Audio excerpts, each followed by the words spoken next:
Bună ziua, suntem la Comentezi, videocetul de fiecare marți de pe cotidianul.ro. Astăzi suntem cu Ministrul Culturii Teodor Paleologu, Cristian Teodorescu, senior editor la Cotidianul și Ciprian Ranghel, redactor șef adjunct. Domnule ministru, un coleg de la PSD a anunțat că veți fi remaniat.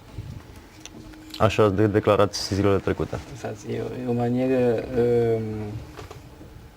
destul de specială de a reproduce ce am spus eu. Și nu m-a anunțat. M-am referit en passant la această conversație. Dau importanța care trebuie. Nu-i acord prea multă importanță. Ați avut o expresie destul de plastică, nu la fel de plastică. Aia mă aparține mie, este... Să vă băgați mințile în cap. Cam ce înseamnă? N-a folosit termenul ăsta, e termenul meu. Nu, dar probabil că asta era atitudinea. Dar ce ați făcut greșit și ar trebui să faceți? Care era avertismentul?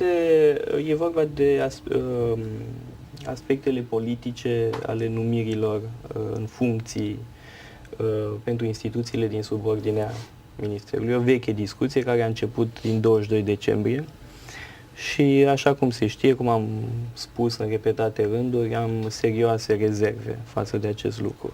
Acum, nu sunt nici un îngeraș, adică nu-mi imaginez că peste tot în lume factorul politic nu intervine într-un fel sau altul, dar trebuie precizat la ce nivel intervine factorul politic și în ce măsură. Pentru că sunt instituții unde nu are ce căuta prea mult dimensiunea de partid, cu atât mai mult cu cât sunt instituții care nu reprezintă o miză politică, nu reprezintă o miză financiară, dar care sunt în mod fundamental bazate pe profesionalism și competență. Mă gândesc, de exemplu, acum îmi vine în minte Centrul pentru Pregătire Profesională în Cultură. Ce sens are să politizeze o asemenea instituție care funcționează și care chiar e foarte bună?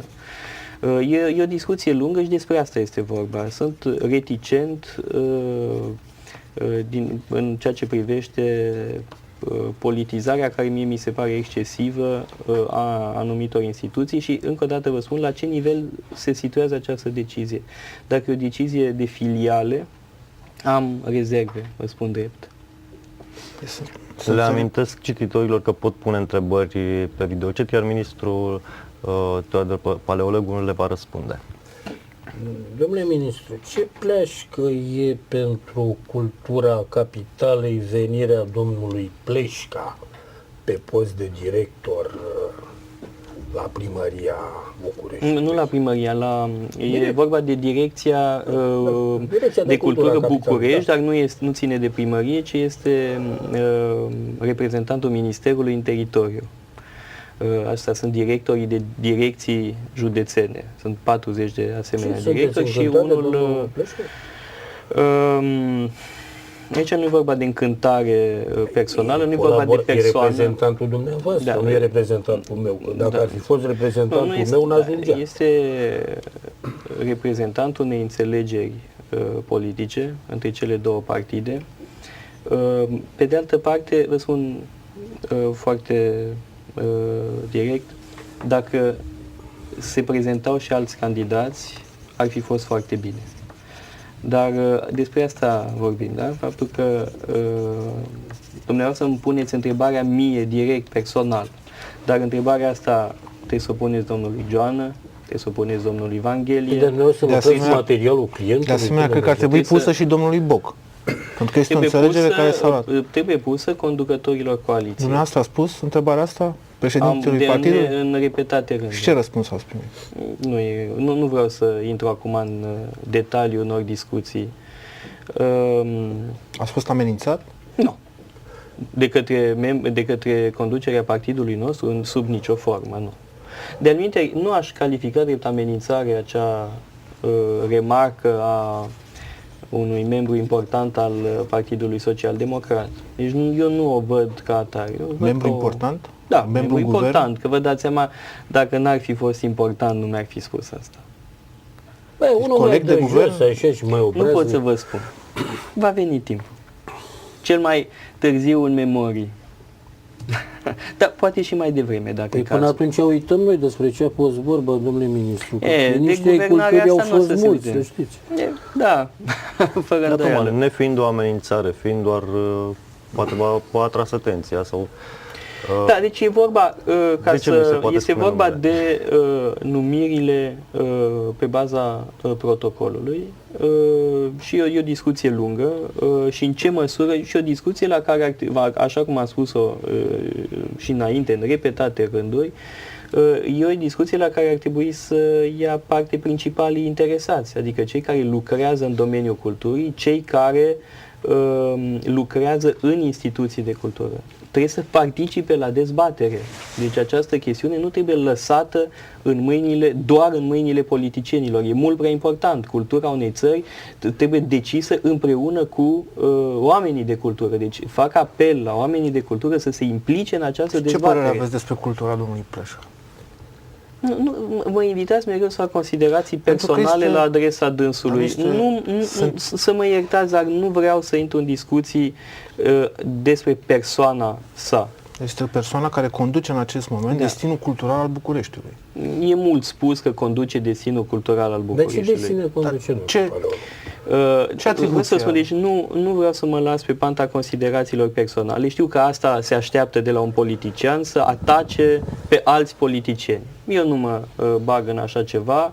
Nu asta e problema. Fondul problemei nu acesta este. Fondul problemei este legat de ce facem cu aceste direcții de cultură. Asta este important. Deocamdată văd că Dacă le închidem ochii. transformăm sau nu în inspectorate pentru patrimoniu. Ăsta este proiectul meu. Despre acesta aș prefera să vorbim dacă doriți o discuție substanțială.